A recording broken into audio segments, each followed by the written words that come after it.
ओम श्री गुरुवे नमः। ओम शांति शांति शांति। प्रणाम भगवान। अभी हमारा सत्संग पक्षपात रहित अनुभव प्रकाश बड़ा ही विशुद्ध ग्रंथ और श्री स्वामी विशुद्धानंद जी प्रसिद्ध काली कमले वाले बाबा जी द्वारा विरचित, इसमें सर्ग नंबर 2 से सत्संग चल रहा है भगवान, जिसमें पराशर और मैत्रेय संवाद। तो सत्संग कंटिन्यू करते हैं। पराशर जी कहते हैं, हे मैत्रेय, अपने वर्ण आश्रम के अनुसार सर्व जीवों के देह चक्षुर आदि इंद्रियों के धर्म पूर्वक दर्शन आदि व्यवहार का किसी शास्त्र में तथा किसी विद्वान ने निषेध नहीं किया, तथा अनुभव सिद्ध वस्तु का निषेध भी नहीं हो सकता, किंतु अधर्म पूर्वक देह चक्षुर आदि इंद्रियों के दर्शन आदि व्यवहार का ही निषेध है। ताते धर्म पूर्वक अपने स्वरूप आत्मा को सम्यक जानकर देख सुन स्पर्श कर रस ले, गंध सूंघ ग्रहण त्याग कर बोलचाल।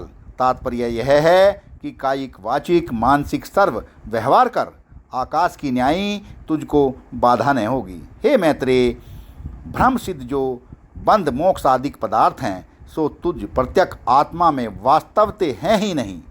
इसी से तुझको बंध रूप दुख की निवृत्ति वास्ते तथा मोक्ष रूप सुख की प्राप्ति वास्ते किंचित मात्र भी कर्तव्य नहीं। जैसे निद्रा दोष करके प्रतीत हुए जो स्वप्न में बंध मोक्ष आदि अनेक पदार्थ, तिनकी निवृत्ति प्राप्ति वास्ते स्वप्न दृष्टा को किंचित मात्र भी कर्तव्य नहीं, क्योंकि स्वप्न दृष्टा स्वरूप से ही बंध मोक्ष से रहित है, परंतु भ्रम के बंध मोक्षवान आपको मानता है। इसलिए हे मैत्रेय, तू सम्यकदर्शी हो, असम्यकदर्शी मत हो। को हते सम्यकदर्शी जैसे पदार्थ होता है तैसा ही जानता है, और असम्यकदर्शी और का और जानता है। मैत्रेय ने कहा, धर्मपूर्वक सर्व विषयों की प्राप्ति हुए भी पूर्व और अब महात्मा क्यों त्यागते हैं? पराशर ने कहा, हे मैत्रेय, ज्ञान के विरोधी विषयों का पूर्व और अब भी महात्मा पुरुष त्याग करते हैं और योग्य भी हैं, परंतु चक्षुर आदि इंद्रियों का दर्शन आदि व्यवहार तो नहीं त्यागा जाता। को हते जहाँ इंद्रिया आदि धर्मी हैं, वहाँ चक्षुर आदि इंद्रियों का दर्शन आदि धर्म भी होगा। धर्मी होते धर्म का अभाव नहीं होता, केवल धर्म पूर्वक चक्षुर आदि इंद्रियों का दर्शन आदि व्यवहार ज्ञान का विरोधी भी नहीं, अधर्म ही विरोधी है ज्ञान का। धर्मपूर्वक दर्शन आदि व्यवहार उल्टा ज्ञान का साधक है। जो धर्मपूर्वक चक्षुर आदि इंद्रियों के दर्शन आदि व्यवहार करते असम्यक आदिकों की दुर्गति होती है, तो होने दे। को हते इसकी निवृत्ति का उपाय कोई भी नहीं, शरीर नाश बिना। जैसे किसी वैश्य ने कहा, दाल रोटी खाने से घाटा पड़ता है तो पड़ने दे, इससे नीचे दर्जा न होने दे। हे मैत्रेय, गुप्त की बातें मैं तुझ पर प्रकट करता हूँ कि न तो तू मैत्रेय, न मैं पराशर, न कोई और, एक नारायण ही है। ऐसा जिसको निश्चय है वही अतीत है। ताते तू अतीत हो। मैत्रेय ने कहा, आप ऐसे कहते हो जिसमें अतीत और गृहस्थ दोनों नहीं बनते, पुनः कहते हो अतीत हो।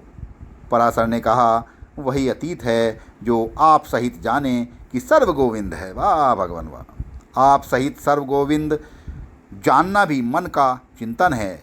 इससे भी तू अतीत नाम निर्विकल्प है।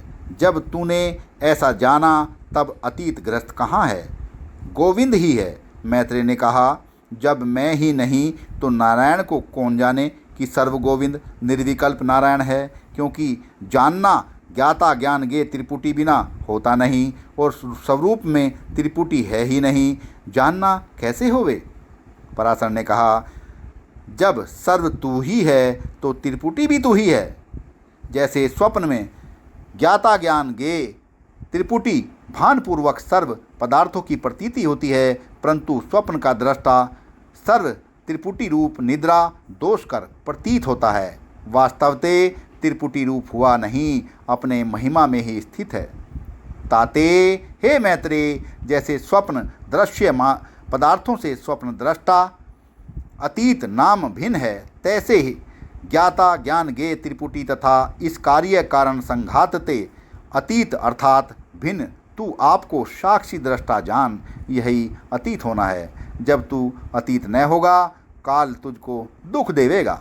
मैत्रेय ने कहा, काल का भय मुझको नहीं रहा, क्योंकि नाम रूप मुझ अधिष्ठान में कल्पित हैं। 3 काल में सत्ता नहीं, काल भी नाम रूप स्वरूप है। कल्पित नाम रूप काल मुझ अधिष्ठान को दुख नहीं देता, उल्टा अधिष्ठान करके ही नाम रूप कंपायमान होते हैं, अर्थात 30 नाम रूप काल की मुझ अधिष्ठान से सिद्धि होती है। जैसे रज्जु में कल्पित सर्पादिक रज्जु को दुख देते नहीं, कल्पित सर्पादिकों के गुण दोष रज्जु को स्पर्श करते नहीं, उल्टा रज्जु करके ही सर्पादिकों की सिद्धि होती है, तैसे कल्पित काल मुझ अधिष्ठान चैतन्य को कैसे दुख देवेगा, किंतु नहीं देवेगा। वह सर्वनाम रूप नारायण है तो काल भी नाम रूप स्वरूप है। जब काल भी नारायण हुआ तो नारायण नारायण को दुख देता नहीं। जैसे सर्वनाम रूप भूषण स्वर्ण स्वरूप है और स्वर्ण को दुख नहीं देता। सत्संग को विराम देते हैं भगवान, आगे का सत्संग कर लेंगे। प्रणाम भगवान।